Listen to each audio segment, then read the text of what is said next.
Okay, guys, welcome back to the Grimerica Show. We are going to be chatting everything Eclipse with Erliana Samsara a little bit later. We're going to talk about the Eclipse coming up and some of the repercussions and some of the things it spells out. And even for Mr. Trump, President Trump himself is implicated because it's in his sign. So, yeah, fun chat. Well, first, and the one and only Red Pill Junkie is returned for the first time in a long time. But first, as always, Bono Dunlop. How's it going, buddy? Good, how you doing? All bonoed up over there? Yeah, how you doing, Red? Hey, guys. It's good to chat with you again. Yeah, it's good to be back at Grimerica. So we're just doing our intro for Erliana Samsara here. Darren's going down to see the Eclipse. What, in a couple of weeks, eh? Like, when this comes out, you'll be I leave on a week 18th. after. So I guess it doesn't come to Mexico, eh, Red? It will be, well, I mean, it does come because, you know, the sun pretty much shines on the rest of the world, but it will not be a total eclipse. It will be a partial eclipse. Yeah, and I think it will be like it will be probably most visible in the northern states of Mexico. Oh, so I should be watching it anyways from here. Nah, it's lame. Really? I've watched like a 60%er before, and it's like if you don't have if you don't have glasses and you aren't look like you'd never know driving down the street. Sure. Huh. It's not. I mean, I've got excited for a few. There's a reason I'm driving fucking 1,800 kilometers to watch a total. Right. Yeah, I mean, Partial, don't do it. It's like just just the tip, just for a second, and then just go home. Well, I can tell you that it's a memorable once in a lifetime experience because I witnessed the total eclipse 26 years ago in July 19th, 1991.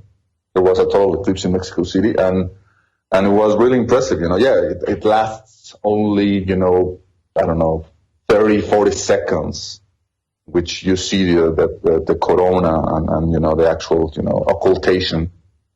But before and after that, there's still a lot of cool stuff to witness. Yeah, I can't wait to see the planets. I'm gonna put the GoPro on my head and film it all. That's a good idea. Yeah, I actually mounted the little thing on my truck today, the little clip for it, so that when I go, I can. I'm trying to figure out how to set it up so it'll just take a picture like every 5 minutes or every minute or something, and you can just go through after and pick a couple out. Oh, that's a good idea. You can do that? Yeah, I think I can set it to take time-lapse pictures. I'm just sort of figuring this thing out. It seems trickier than I thought. Right.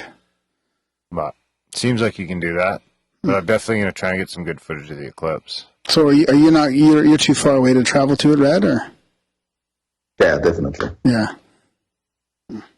Then there's another one in Newfoundland in 2024. Then there's one here in 2044. I think we said you'd be 74 and I'll be 63. Yeah. So we might still be podcasting. Probably not. We'll be censored off way before then. Fuck, we won't even last this year with the censorship that's going on. We can self-host through James. They can never shut us down. We're going to have to self-host. Well, they can shut the internet down, I guess, but... Yeah. Yeah. But they can shut you down. They'll just be hiding our content so nobody can see it. Ooh. They'll find us. Yeah. If you build it, they will come.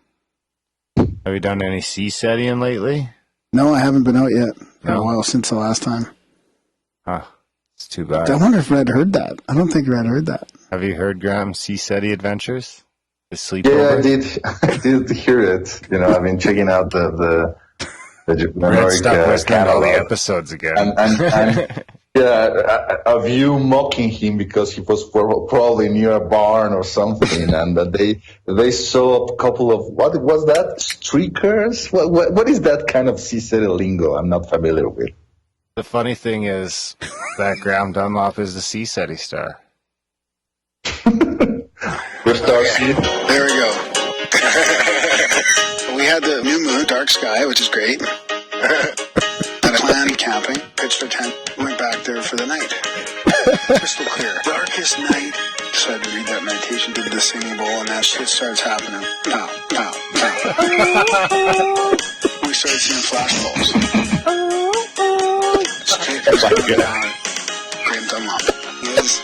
He said star. Graham Dunlop. He said star. Blubbity, blubbity, blah.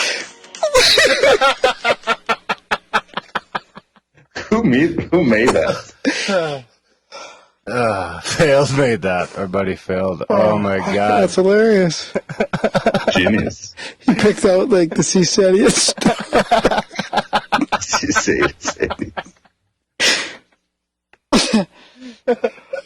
Home run.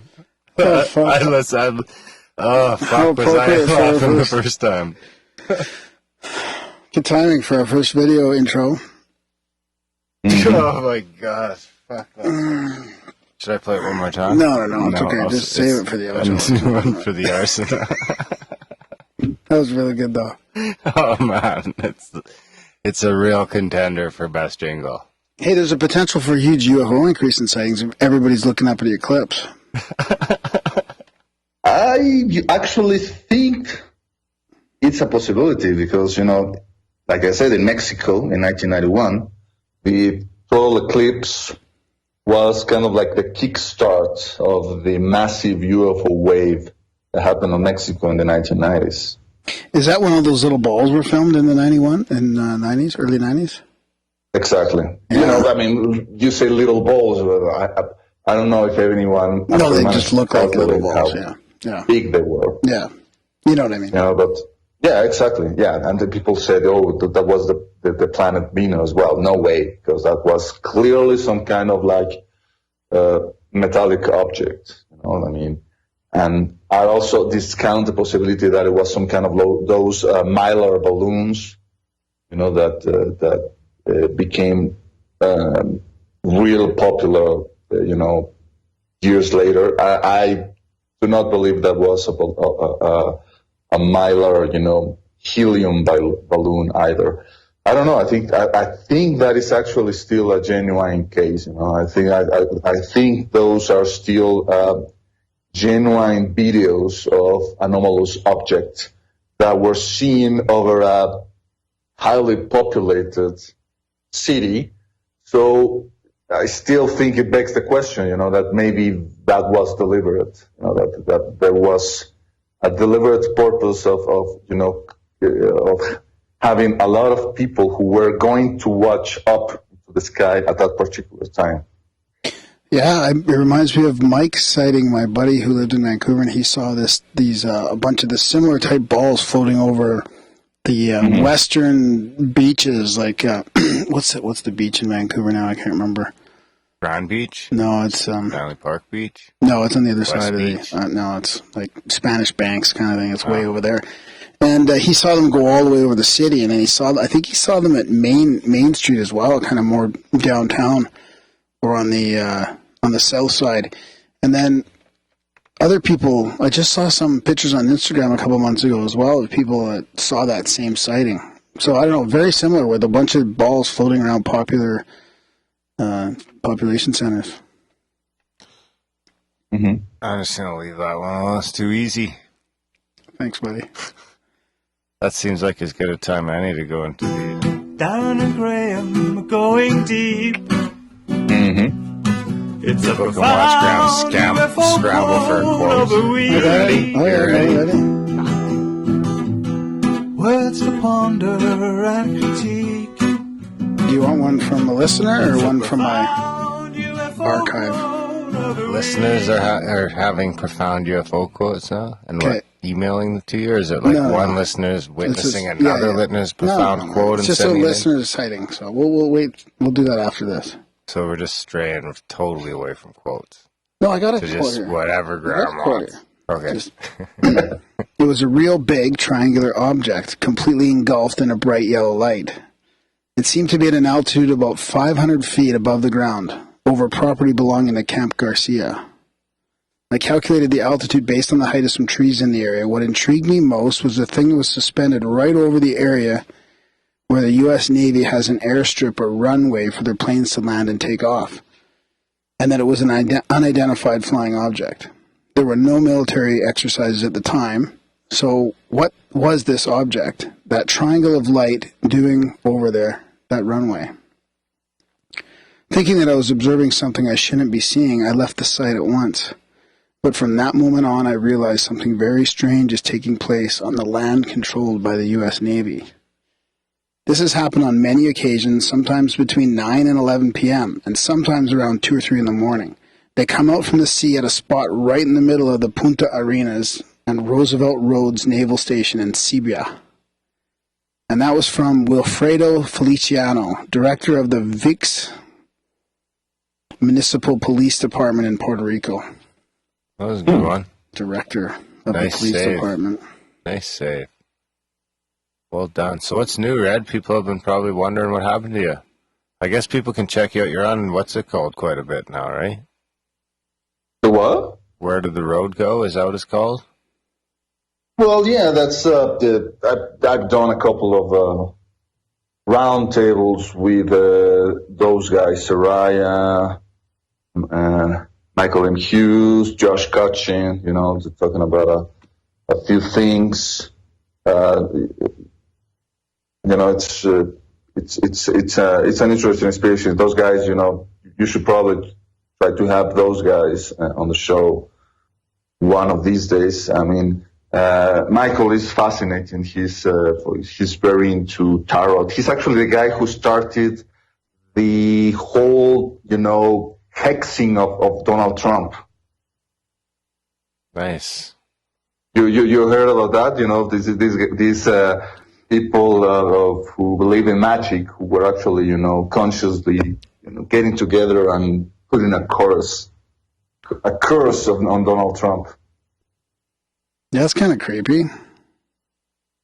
I guess, but it's interesting, trying to see these people with alternative and magical views, to try to use those views, for evil. If you want to put it that way. It's always evil to somebody. Yeah. I wonder if you can use it to, cure cancer. Intention. If we could get everyone to intention at the same time. Start with something. Well, maybe with magic it's like mathematics, a negative on a negative gives a positive. Two wrongs make a right. There you go, maybe. You heard it here first. And besides that, there's been the release of this book in which I was one of the contributors, UFOs Reframing the Debate, that was edited by Robbie Graham, who previously wrote the book Silver Screen Saucers. And that was pretty exciting. I think that's a book that's been making the rounds, and that's, has received both positive and negative reviews. And I think that was exactly what the book was intended to do, because either if you are a quote-unquote true believer of the UFO phenomenon, or you are on the skeptical side, there are going to be a few essays that you're going to agree with, and there are going to be a few others that you're probably not going to agree with. And that's okay, because the idea was to try to point, not to try to shoot down on the phenomenon. None of the contributors are people who think or who are skeptical about the UFO phenomenon, but they are skeptical or very critical about how the phenomenon has been either, portrayed by mainstream society, or even try to be studied by so-called ufologists. I think that most of us have a very negative attitude toward how groups like MUFON, or people who are advocates of what is now called the disclosure movement are trying to like sell. And I think that we are, like the title says, reframing the debate and asking the readers to try to see the phenomenon in maybe in a different way than they are accustomed to. Because the phenomenon, I think, that it's bigger and more complex than the tidy, simple explanations that are sold, in the typical TV programs or reality TV shows that are, consumed by the mass or disseminated by the mass media, and I think that you guys know me by now that I'm very skeptical of the extraterrestrial hypothesis, and I'm also very skeptical about people who think that the only thing that we need to do is like sit back and wait for Papa government to release all these disclosed files, and to finally acknowledge that, we're being visited by aliens, and that we're now going to establish former relationships with that. I think that the phenomenon defies those kinds of conventional expectations. So what about people? What about people in their own movements? The People's Movement. We had Costas and what's her name was Solace on about like their CSETI movement. It's more like a people's movement. Too. We had Robbie Graham on, but I mean, what about these people out there trying to make contact themselves and are having experiences on their own? Is that reframing it? I think that is probably a more interesting idea. Although I'll be frank, I'm skeptical of the CSETI movement because it still revolves around a particular leader, and that leader is Dr. Stephen Greer. Yeah, but what if it didn't? So what if there's other partitions? That would be great. That would be better. Well, there are some movements out there, but even who you're talking to here, but put Greer aside for a sec. Even like let's just say CSETI without the leadership of Greer, right? I mean, the protocols, the movement itself, the people that are having experiences out there, meditating on contact and having a variety of experiences. So, how does that fit into it? I think that fits better. That trying to look for a contact that is established from the top down, which is the thing that people in the disclosure movement are waiting for. They're waiting for the President of the United States, go and say, my fellow Americans, and go and release, the big enchilada that we're not alone. But what you're saying is that there are people out there that are, getting together in these groups with a certain set of ideas, and they are starting to establish their own personal contact. And you know what? I'm all for that. I think what I will caution those groups is try not to fall into a very set or very, what is the word? A very refined, rigid, exactly. Thank you. A very rigid mindset or ideology of what they're witnessing, of what is happening. Because what bothers me is that when people actually get into some type of anomalous, encounter, of anomalous experience, it's only used as a confirmation bias and say, oh, look, there are the Pleiadians who are, coming in their beam ships, and they are, greeting us because they have come from the fifth dimension or whatever, and they're just trying to raise our vibrations. I not really dig that idea. I dig the idea is that, look, there is something anomalous that is happening, and we don't understand what's happening, but it seems to be a reaction or a response to what we're doing. So we have to explore that further. Yeah, I would agree. Graham Dunlop is a CSETI star. No, but it's a good. That's what we try and do out there. We try and be pretty. Darren's laughing at me. Out in the field. Okay, there we go. Okay. We had that New Moon, Dark Sky, which is great. Is this a different one? Had a plan camping, pitched our tent. This time without us laughing at it. crystal clear. Darkest night. Decided to read that meditation, did the singing bowl, and that shit starts happening. Pow, pow, pow. We started seeing flash bulbs. Streakers coming down. Graham Dunlop is he said star. You had to put my name in there? You. Is he said star. That's bullshit. That shouldn't go anywhere. That's kind of good. Now that I'm thinking about it. Okay, here's a question for you, Graham. That shouldn't go anywhere. What's that? We should delete this whole app. That's a little too, like, my whole name in there. Like, you could have just done Graham, right? I didn't do Graham it. even. Remember, he got you to say it.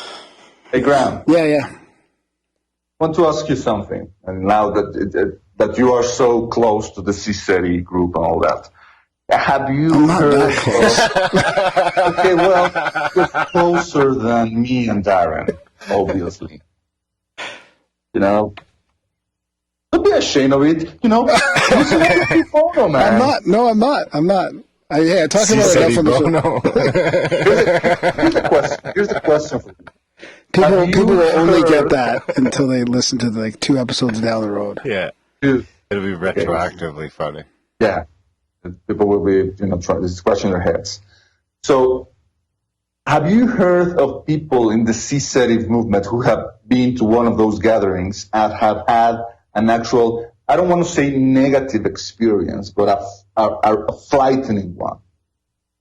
And that they have witnessed something, they experienced something that really, scared the shit out of them. No, not really. Actually, it seems like fear is the lowest common denominator. Like when we realize like there's a craft flying through the sky and you're trying to get to come closer, there's some fear. The problem, I think the feeling is that we have unconscious fears and we have fears that are actually holding back the contact. So, the philosophy yeah, I have heard that, it harkens back from the days of the contactees, we were seeing, the discs, and they were asking the Space Brothers to come closer, and, they were receiving the messages that they couldn't come closer because there were people among the group who were very scared, so they were, they fear that if they came any closer, they will actually, traumatize some of the people who were waiting for them. And so I have heard that. So we talk about the fear a lot, and we talk about, are we subconsciously fearful, or do we have fears that we let go of? And we sort of intend or pray even or meditate on not having that fear, coming at a place of love instead. Keeping guys like me out. Keeping guys... And or maybe I think it's kind of like a self-censorship, that maybe if a guy said, you guys, I know that we were meditating on love and whatever, but while I was in my tent, something really creepy happened to me. Types of shapes or amorphous blobs or whatever. I don't know. But I've heard some stories about things like landing or close to it anyways. All right. Interesting. I want to see a landing. Yeah, of course. Who wouldn't have? I'm not even allowed to see the streaker. Yeah. To me, that's like fucking foreplay. It's like the aliens blue balling me. I want to see the fucking mothership. The fucking mothership from Clubs and Encounters of the Earth Gang. Well, if when RPJ comes up here, we take him out. Or I is don't he know. too skeptical? Maybe you can both come out. That's a special case. If RPJ comes out, I'll get the gang together and we'll do it. But is it, we're not going to see anything because you guys are going to be like, we're going to take these Debbie Downers out? I don't know. Where we went and it was Look, you already dark. look like you're down. No. Hey, I don't see how we couldn't have seen something that the night I went out there camping. Like, there was a lot of activity. It was pretty crazy. Like, it was way more than you could ever expect. Like, more than I've had. Some nights you go, there's nothing. Even as a C-SETI group? Yeah, always as a C-SETI group. So I don't know if it was a combination of the people, the location, the intention, the meditation, or the fact that the time of year. Who knows what factors are there, but it definitely seemed like there was way more activity. Well, that's the thing, nobody has managed to figure out the actual recipe to guarantee 100% of the time, something happening. Yeah. So Substance. superstitious me, I'm going to want to bring the singing bowl back, and I want to do I had the crystal actually from the shamanic healer that gave it to my dad. I brought that with me as well, and another crystal. I had some. Okay, but some do things. they pick a specific place or just random whatever any place is as good as any other? Is that the attitude? For the location? Yeah, Is it because I actually setting like suspect that psychedelics? there are places in which there are like windows, if you want to use that term, there are more chances of increased activity. Okay, well that's a good point. So what we did is we went to our camping area, the place where we were pitching tents and stuff, and where we were going to stay. There was a big area there that was fairly clear, like a big clearing. But there was some vehicles driving by, some 4x4s and stuff like that. And there was a few campers, a few 100 yards away, let's say. Or even, half a kilometer away. So we wanted to do our thing. We were going to do it there. But we thought we're going to drive down the road west. We went about 13 kilometers. But along the way, we were like, should we go there? Should we go there? What about this spot? What about that spot? We stopped a couple times. We were trying to figure out where to do the practice itself. And then we picked a clearing where there's a bunch of cows there, actually. And we drove in and we picked this clearing and we thought, this looks pretty cool. It's out of the way. It's off the road. There's a clearing, a pretty good view all around. And we decided to go there. And there was a few rocks laid out there. So, I don't know. Why did we pick that spot? Did that have something special to it? Did it have something to do with why we had such an active night? But obviously we'd want to go back to that spot because we had such good success. Okay. And then we drove back to the campground, got all packed up, and then went back to that spot. And the cows were gone, and we just hunkered down and did it. C City the shit out of it. I thought we were going to start calling it ET Talking. ET Let's Talk? Yeah. Well, that's the other group that does it, I prefer right? to use their brand. Yeah, I know you do. Yeah. No. ET Let's Talk. So Yeah, I don't know why the group's officially like CSATI or ET Let's Talk, or it's a bit of both. I don't know. It's kind of a hybrid, I guess. I don't know if they'd like to hear that. Yeah, but the problem is that the name itself denotes a certain, ideology. For sure, because they are extraterrestrials.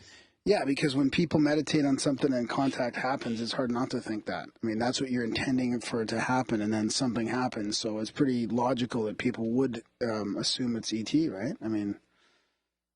They used to assume it was God.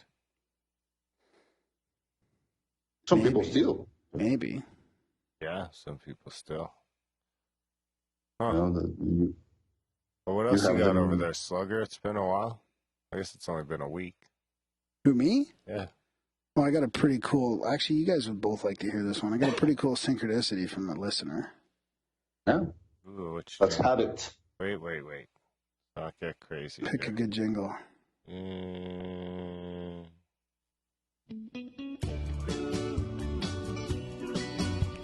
a rambling gram with synchronicities all over the web. And Darren is skeptical about everyone and don't believe it. Oh, I gotta talk to you later. I'm having troubles with my computer, the scrolling up and down. It's a damn shame. This is from Cedar. It's a little long, so be patient. It's good. It's worth it. Sup, fam? Synchro is down below, and a donation shall accompany this note here shortly. Intro. I first heard of Grimerica a few years back through one of your No Agenda donations. I had to look real hard to find the show, but when I gave it a listen, I quickly gave up because I was very confused by the long intro banter. Huh. And mistook Intro's under attack. And mistook it for the entire podcast.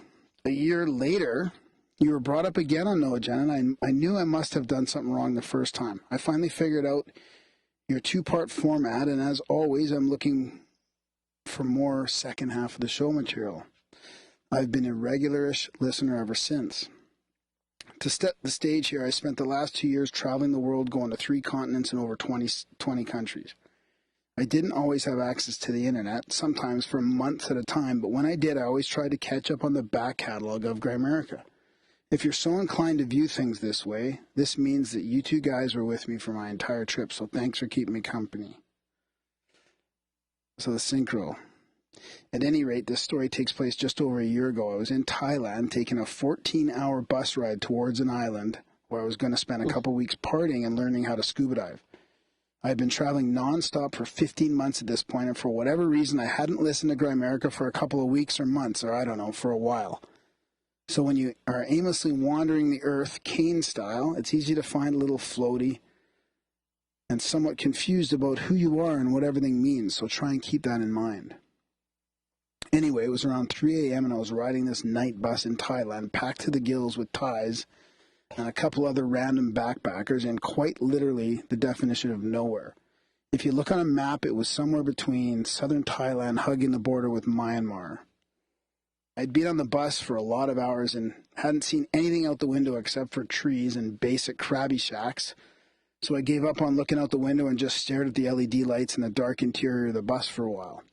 I was pretty uncomfortable and didn't want to sit there for another 8 hours, desperately wishing I could have a shower and a bed and some rest, but I knew I wasn't going to be able to sleep while this bus plodded along the third world road. So I poked around on my phone with no internet connection and scrolled through my list of podcasts that I had downloaded in Bangkok. Grimerica seemed right for that moment.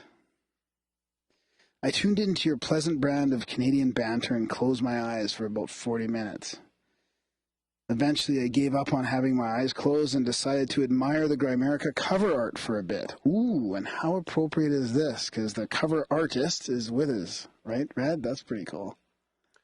Why is he talking about just the logo, or is he talking about the episode? No, he's talking about cover art. Maybe from Napoleon. So Red Pill Junkie's with us, and he did that cover art. I remember the day I got it, and I thought I'd seen it before, and I had quite the feeling about that art.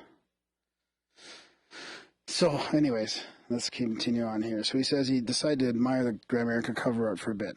I'm dumb, and I use the standard iPhone podcast. There we go. So it was your classic Easter Island face getting red pilled and zapped by aliens. I actually think that the new update is going to change it all. Probably. He says, I stared at it for a while, still listening to the show and meditating on the meaning of the picture, until for no particular reason, I turned my attention out the window of the bus. At that very moment, my bus passed a long line of very large Easter Island head statues carved out of rock. What are the odds, eh? I hadn't looked out the window in at least an hour, and all of a sudden, while I was deeply engrossed in your show and thinking about the Easter Island face man and everything he stands for, I see an endless row of real-life statues of the guy. And on a tiny two-lane road in Nowheresville, Thailand, no less. It was like seeing a physical manifestation of what I was listening to and looking at on my phone. In that moment, I felt an overwhelming and undeniable sensation that I was on the right path and doing what I need to be doing. I felt like the universe was trying to reassure me and say, attaboy, keep it up, champ. So, I love it. Oh, it's an amazing one, especially that you're here to witness it, Red, because I didn't realize the connection before, and it's been so long since you've been on the show, so that's adds to the complexity of the synchronicity. So to summarize, the two of you, along with an unidentified Thai statue carver guy, were responsible for creating a brief head nod between me and the cosmic space gods, or whoever is responsible for synchronicities. I'm friends with the helpful drugs, so I'm pretty sure it's cosmic space gods. Anyway, it was dope as hell, and I will never forget it. Thanks a million. Keep up the great work, boys. The show just keeps getting better and better, especially with the new jingles. I don't know if you guys do this sort of stuff, but I will be driving through Calgary in September on my way to a wedding. Would love to stop by for a quick beer and coffee enema. If you guys are around. You're not doing a coffee enema in the igloo. So I was trying to picture where I would do that here, and it's just not conducive to. Let us know what day, and we can probably figure something out. Yeah, for sure. You can come by the igloo, anyways. Yeah. So, P.S. for two dudes who listen to No Agenda, you say right way too much. I don't. I don't mean to be that guy, but someone had to say it. Cheers, I say it kiddos. constantly. Stay woke. I've been calling them out on it. Yeah. So Am I if doing people it too? know, no, you're not doing it. This is me, I think. Got it. So I'm aware of it, and I've acknowledged it, and it's already dissipating. Is it Yeah, dissipating the power ice? of awareness. Yeah, There you go. Well done, sir. Huh, that's a tough one. I'm gonna have to give that like that's a pretty. I'm Yeah, gonna go with it. I've got a number in my head, and I think it's right. I know what number It's you're gotta be, thinking. You're yeah. thinking I'm going to say 8.92. Oh, But I'm 8.7. actually going to go with 9.42. Wow, that's a big one. That's almost a record. That could be a record. I like the way he described like meditating on what the meaning was behind that. I mean, I would have made a scene in the bus. I think if that happened. Oh man, you would have pitched a tent. What? Yeah, that was a great one. Who's that? Cedar. Big thanks, Cedar. Yeah. Oh, he just he greased me. Yeah. Yeah. Right on. What else you got? That's about it, buddy. I mean, I got more, but we should save it for next app. Okay. What do you got, Red? I suppose we could wrap it up. We haven't got into fucking any of the support stuff. Yeah, we should talk about that. We got to do our little rant. That's right. So check out grimerica.ca/support, guys. Help us keep having these chats, these intros. We can just say fuck everyone and do what we want, as long as you guys keep supporting the show. We don't have to worry about reporting to sponsors or advertisers or anything like that. The only people we're beholden to are you. Big thanks to those guys who do support the show. Of course, we're trying out the bit of video stuff now and things like that, and that is all thanks to the people who have been supporting us thus far and continue to do so. So if you can check out grimerica.ca/support, sign up for monthly. Those really help us the best. If you can get on, anything from $1 a month, which is like 25 cents an episode, right up to I think it goes up to 33 or something like that, and there's everything in between. If you want a custom one, I can send you that. You can do a one-time donation. That helps as well. Of course, if you can't afford to support you do get extra content with that now too. Yeah, I wanted to say that. We've been making extra content, and we've had some extra content, and we want to do some extra more controversial stuff, maybe some different stuff. Keep this feed the same completely with all the Grimerica shows and the odd extra one, but we're making a whole separate feed, the Black Budget support feed, for people that donate anything to the show. So it's our little way of trying to get some more subscribers and to get some more content out as well, and to try and maintain a budget here with enough monthly subscribers to cover expenses and a little bit extra for expanding the show. That's right. And yeah, absolutely. Those guys have helped us do this. And if you don't have any money, that's fine too. You can review the show. We can always use some reviews. That helps some algorithm somewhere, I'm sure. We have no marketing whatsoever other than a bit of social media presence. So if you can tell your friends about the show by signing them up for the newsletter randomly, nobody will know. Nobody knows who signed you up for the newsletter. You just start getting it. That's probably the easiest way to do it. You can just maybe someone knows how to make a bot that just spreads No. I was just thinking that too. We could have an army of newsletter spreaders. So, Red, how can people get a hold of you and follow your work?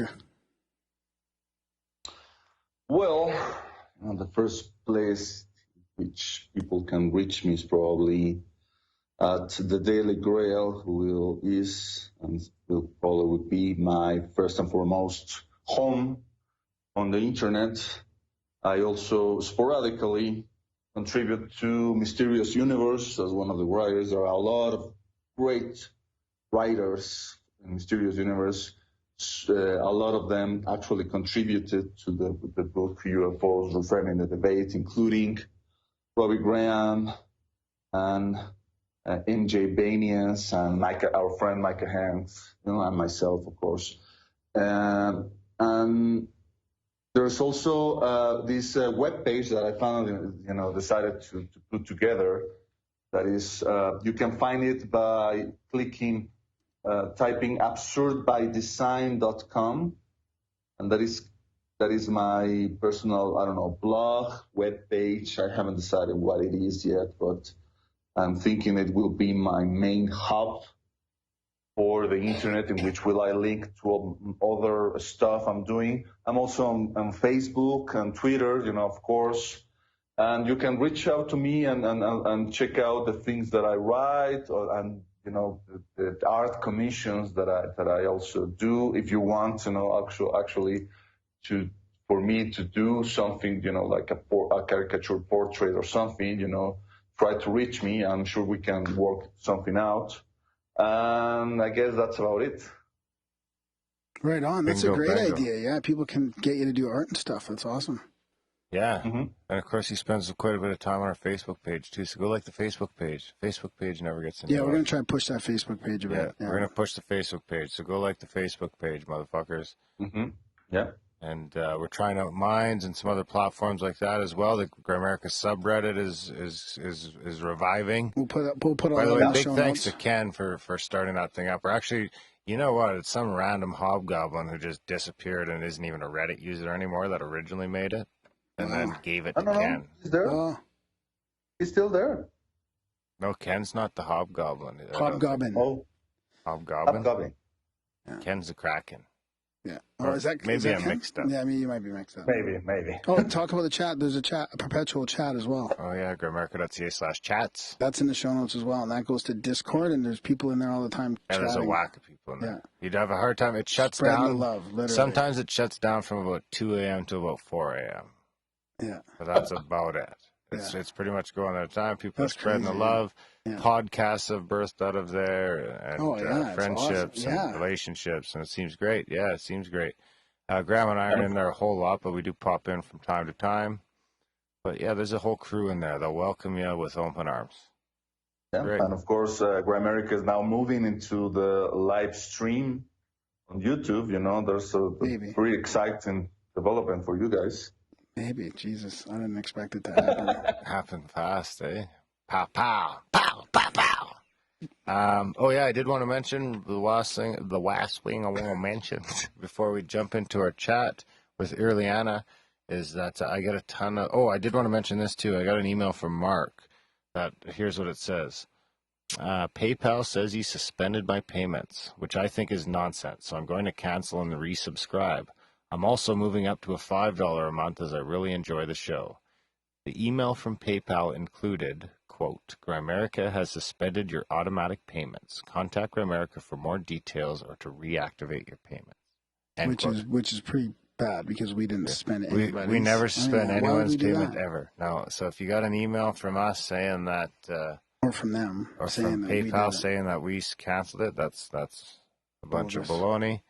And PayPal tends to do funny things from time to time, so it never hurts to double check your subscription and make sure you're still subscribed. Yeah.